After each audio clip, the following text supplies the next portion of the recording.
Thank you for inviting the First Nation with Schools Collective to this session. We too just joined them in over the past year, and it's been great to see the groups getting together from across the nation to talk about this important work. Bonjour everybody, Nimiang Kwekwe, Dishkaz, Deshkan Zibing, Nadonjaba, Maingin Nadodem, Anishinaabe Ojibwe Kwayandao. I'm from Chippewa, the Thames First Nation, and I'm the Structural Readiness Coordinator for the First Nation with Schools Collective. Just going to share with you my screen here. Hopefully my screen's showing, is it? Yes, we can see it. Okay, great, thanks. I hope over the next few moments is just to provide an overview of the First Nation with Schools Collective, what our mandate is and some of the goals we've set for ourselves, and just to kind of highlight the intergovernmental approach that we've taken in this work around returning control over education to communities. The First Nation with Schools Collective is located, the communities so far that are part of the collective are all from Ontario. There's eight communities. 7 of them are participating nations and 1 is an observer. The only criteria set, I guess, through the original discussions amongst leadership was that they all had to have been running schools. And so all these communities have been running their own schools for a long, long time. 6 of the 8 communities are Anishinaabek and 2 are Haudenosaunee. The approach taken by this group of communities has been an internation table approach. It's really just around gathering and meeting regularly through monthly and bi-monthly meetings, depending on the topic area.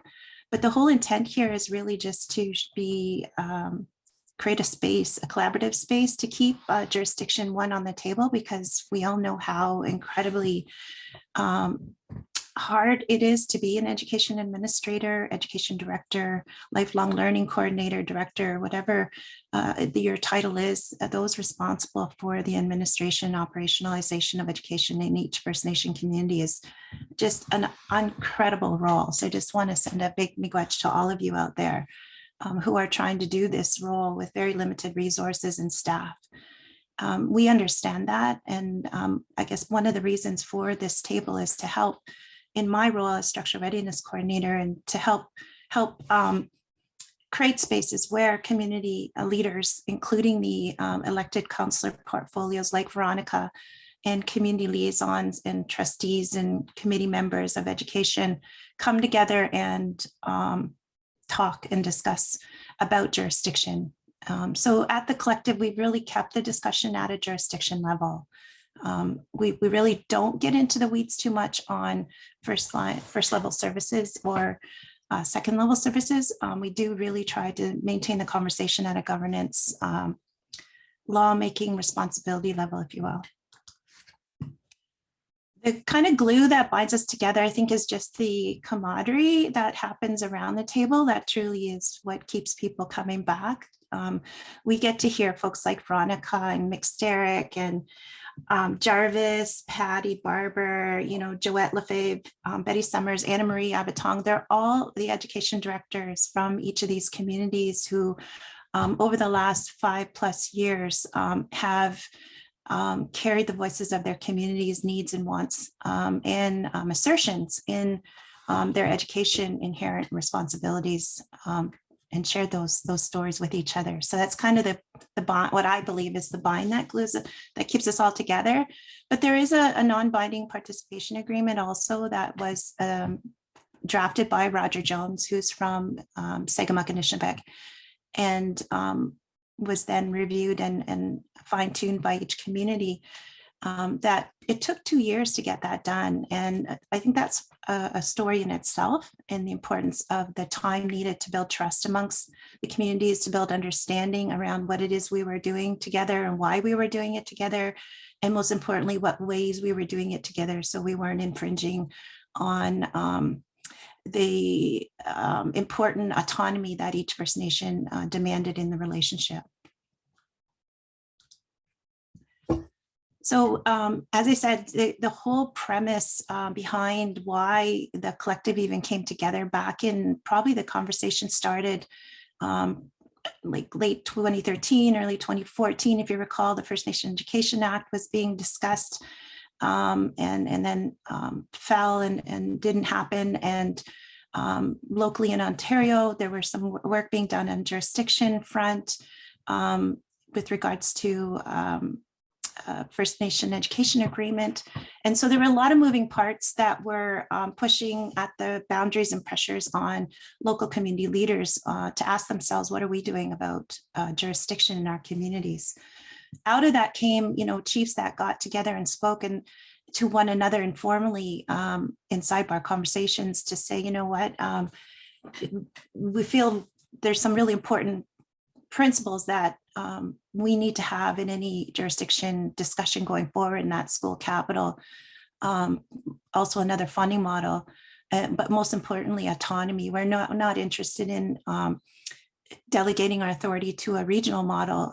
We've got lots of work to do here at home, and we've been at this for a long time. And so that type of model isn't something that we're looking for. So out of those informal discussions between leadership, political leadership, the beginnings, the seeds were, if you will, planted to formalize these political discussions into a collective formal arrangement between the communities. So in the participation agreement, there is 6 common goals, and they're there for you to see there. But how we ended up kind of working out the work is we split up the work into 3 components kind of organically as conversations started to happen and unfold.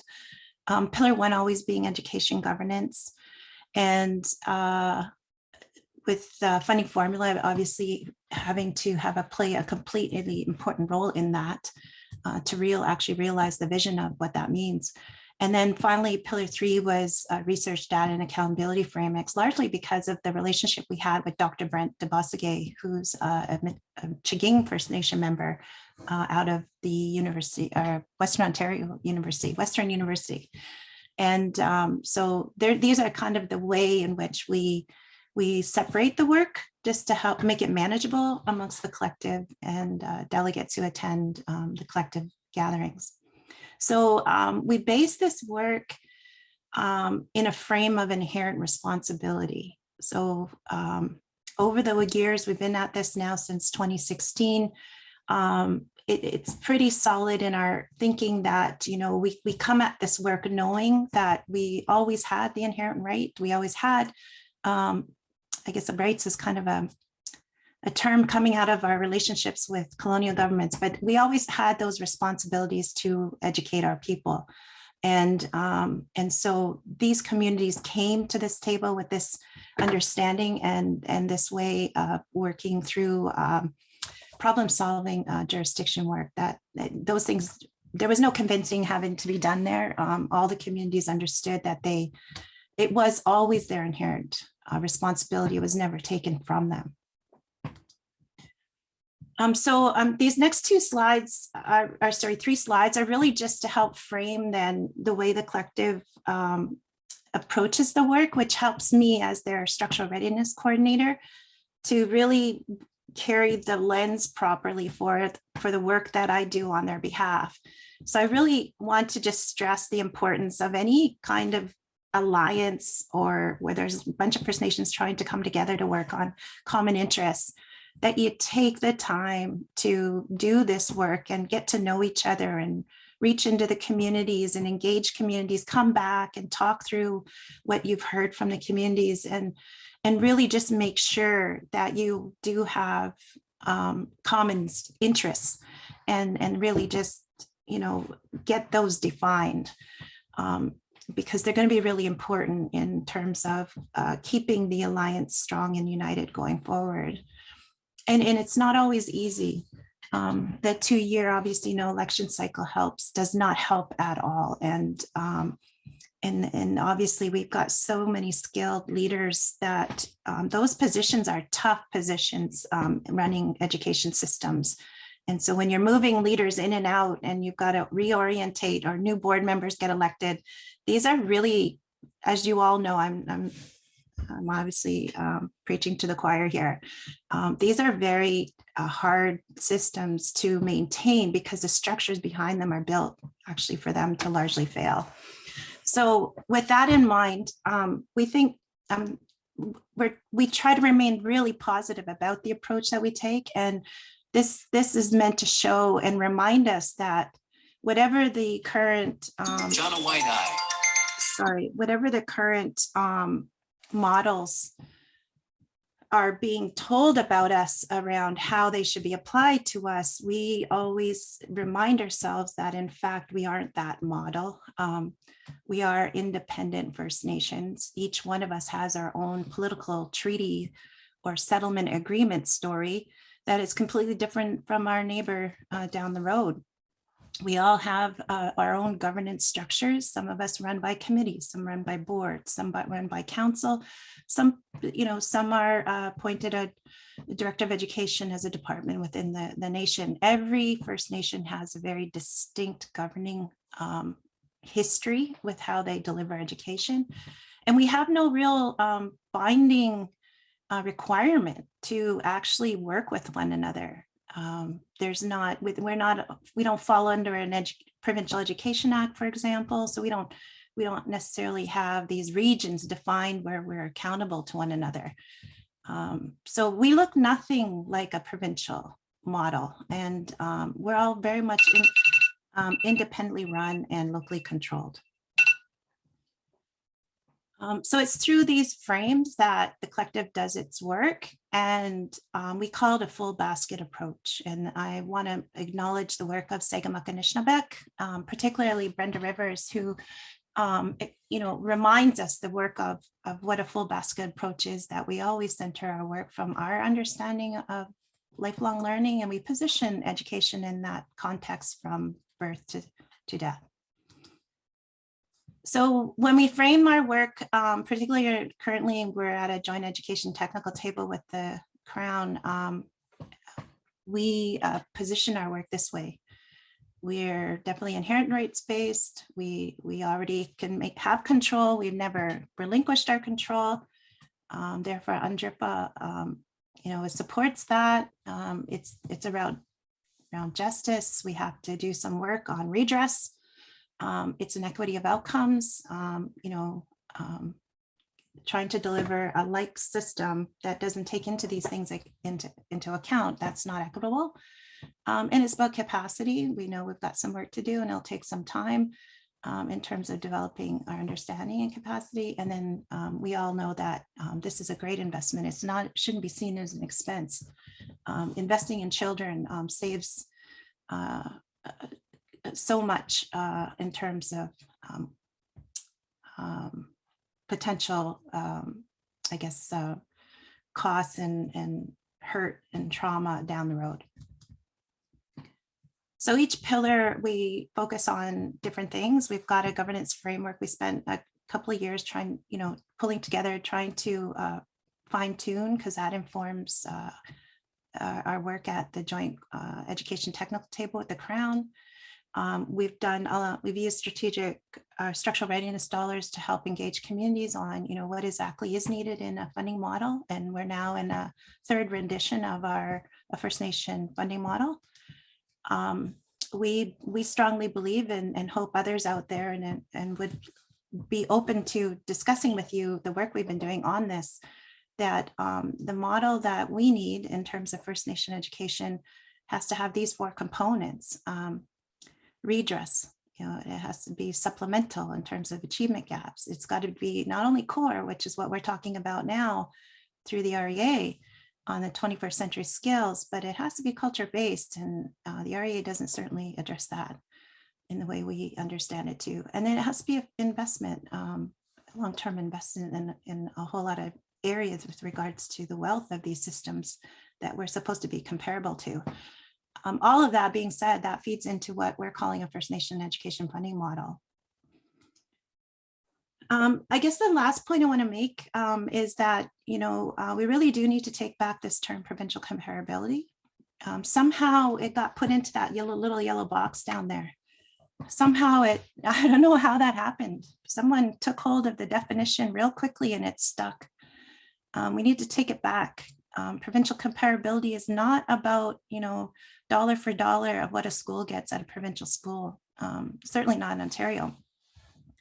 What's missing in the model is the different levels that the provincial jurisdiction model gets in terms of delivery of education. So what's missing out of the REA is, all of the legal costs of negotiating the jurisdiction level, all of the curriculum development, resource development, archiving, data management systems, all those things at the third level that I know the Ministry of Ontario enjoys.